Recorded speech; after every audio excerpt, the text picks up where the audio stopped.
Aksi persetubuhan dengan paksa seolah tak ada hentinya terjadi di tengah masyarakat.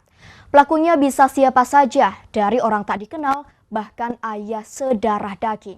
Tidak hanya mengalami kekerasan seksual, korban juga harus hamil hingga melahirkan anak. R, pria 45 tahun ditangkap polisi karena tega menyetubuhi darah dagingnya sendiri. Pelaku menyetubuhi anaknya selama 7 tahun, sejak sang anak berusia 14 tahun hingga hamil dan melahirkan bayi. Kasus pencabulan terhadap anak kandung ini terungkap dari pengakuan sang anak kepada tetangganya yang membantu proses persalinan akibat perbuatan bejat ayahnya. Dalam aksinya, pelaku mengancam akan melukai ibunya jika sang anak tidak menuruti nafsunya. Berawal dari adanya informasi dari masyarakat, adanya seorang wanita di daerah Batu Jaya yang melahirkan seorang anak laki-laki. Jadi sebelumnya yang bersangkutan ketika pada saat melahirkan itu dibantu oleh tetangga kontrakannya sendiri. Korban dan anaknya pun dalam pendampingan Komnas Perlindungan Anak Indonesia Provinsi Jawa Barat.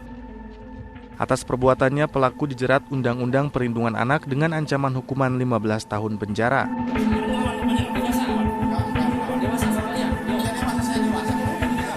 Di Kabupaten Kuningan, AR, pria Paruhbaya, warga Kecamatan Garawangi, ditangkap Satreskrim Polres Karawang lantaran melakukan aksi cabul dengan modus pengobatan.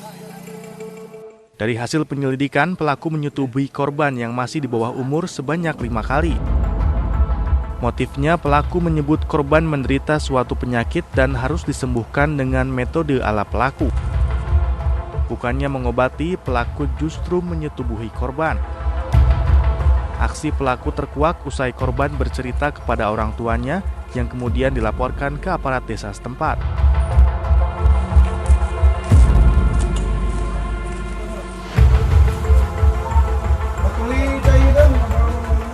Petugas patroli Polsek Cihideng, Kota Tasikmalaya mengamankan seorang pria 32 tahun usai menjadi bulan-bulanan warga sekitar Pasarel akibat tindak pencabulan. Pelaku diduga telah mencabuli seorang siswi SMP yang kemudian diketahui warga. Aksi pelaku terjadi di kamar kontrakannya. Pelaku membujuk rayu korban agar mau datang. Saat itulah korban dirudak paksa. Korban lalu bercerita apa yang dialaminya kepada keluarganya hingga kasus tersebut terbongkar. Dari hasil pemeriksaan, pelaku sudah 10 kali menyetubuhi korban secara paksa. Atas perbuatannya dijerat Undang-Undang tentang Perlindungan Anak dengan ancaman hukuman 12 tahun penjara. Tim Liputan iNews melaporkan.